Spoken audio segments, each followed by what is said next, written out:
Hi, I'm Victor Ramirez. I'm product engineer for Norton, and I'm here to talk about wire brushes. What's a wire brush? A wire brush is an accessory for your power tools that, by acting like thousands of impacting tools over the surface, it cleans paint, oxide, Weld spatter, or any kind of adherence on the surface.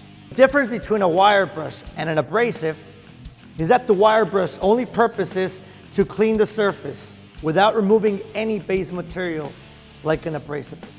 There's two different types of wire styles, crimped and twist knot. Crimped is made by an individual wire that is crimped. Twist knot is made by individual wires twisted together to form a single knot. A crimped brush is used for light to medium duty removal.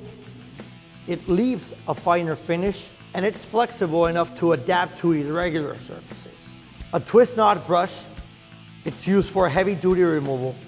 It leaves a rougher finish on the surface, and it's less flexible.